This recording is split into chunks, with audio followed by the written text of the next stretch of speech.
जरा पड़ोसी मुल्क भारत दी जिथे मुसलमाना दे खिलाफ जी उन्होंने दिलों च नफरत है या दुश्मनी है मुस्लिम्स के खिलाफ वो खुल के सामने पहले ही आ चुकी सी ते हुण उहदा इजहार बाकायदा तौर पर किया जा रहा है। तुसीं वेखिया होएगा मीडिया सोशल मीडिया के उत्ते एक वीडियो आई तो हुण तो बाकायदा तौर पर खबरें डिस्कस भी हो रही है। भारत ही उहदे ते बड़ा एहतजाज हो रहा है, मुसलमान एहतजाज कर रहे हैं कि जिहड़ा बिहार का एक वज़ीर आला है नीतीश कुमार वो डॉक्टरां नूं दे रहे सन अपॉइंटमेंट लैटर्स।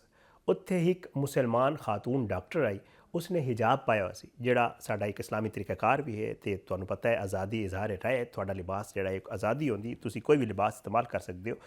ये उत्थे अपॉइंटमेंट लैटर दे रहे सन। एक मुस्लिम जिहड़ा है वो डॉक्टर आई तो इसने ये बेशर्मी का मुजाहरा किया या इसने ज्यादती की कि वह हिजाब ही सन तो अपना उन्हें फेस कवर किया सी ते तुसीं वीडियो वेखी होएगी कि इस अपने हत्थ नाल जिहड़ा है उन्होंने वो हिजाब चेहरे तो हटाया। उहदे बाद इस तो वध ये जुल्म होया कि जिस टाइम ये वीडियो वायरल हुई तो लोगों लान तान की बाकायदा तौर पर भारत जोड़े हिंदू ने उन्हें भी कहना शुरू कर दिता कि जी ये ज्यादती की तो तुसीं वेखिया होएगा एक और पोलिटिकल पार्टी का रहनुमा है उहदी जड़ा एक वीडियो आई उसके आके जी के हो गया अगर उस हिजाब नूं हथ ला दिता किते होर ला देता तो की होंदा। मतलब एक पूरी बेशर्मी ते बेहियाई का जड़ा एक इजहार है वो भारत के जोड़े पोलिटिकल लीडर्स ने भारतीय जनता पार्टी ते उहदे जितने भी इत्तेहादी ने उन्होंने तरफ को जड़ा है वो मुसलमानों के नाल कीता जा रहा है। इस मुसलमान खातून जिहदा नाम नुसरत परवीन सी ये आई अपॉइंटमेंट लैटर लैण वास्ते ते उहदे नाल जिहड़ा अफसोसनाक वाक़या पेश आया।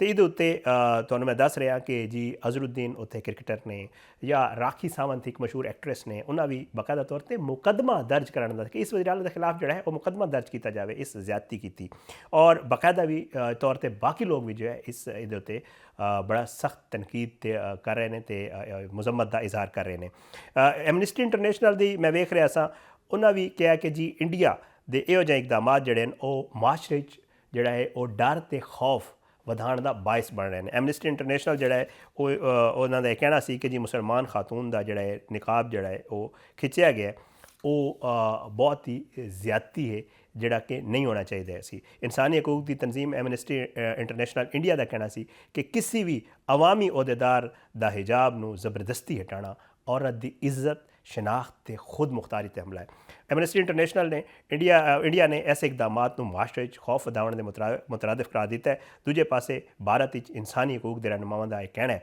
कि जी वाकई नाल भारत अकलीती खवातीन के तहफ़ुज़ से संगीन सवाल जो खड़े हो गए हैं तो इस वाक़े के जिम्मेदारां के खिलाफ जोड़ा है वो शफाफ कार्रवाई होनी चाहिए। लेकिन उहदे नाल थोड़ी देर पहले एक खबर आई कि जी इस बंदे के खिलाफ जोड़ा है वो मुकदमा भी दर्ज कर लिया गया।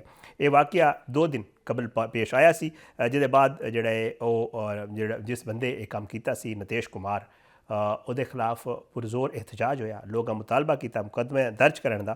तो भारतीय रियासत बिहार के शहर पटना जोड़ा है एक तकरीब होया सी। भारतीय मीडिया रिपोर्ट्स के मुताबिक लखनऊ जोड़ा है समाजीवादी पार्टी की रहनुमा समिया राणा ने नीतीश कुमार के खिलाफ जोड़ा है मुकदमा दर्ज करा दिता है तो उन्होंने कहना है कि जी ये खिलाफ कानूनी कार्रवाई होनी चाहिए।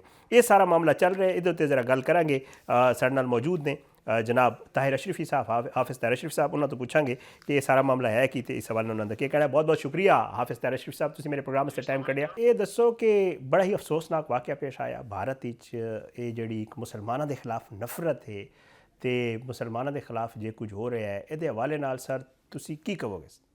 बिस्मिल्लाहिर्रहमानिर्रहीम नहमदुहु व नुसल्ली व नुसल्लिमु अला रसूलिहिल करीम। ये इंतहाई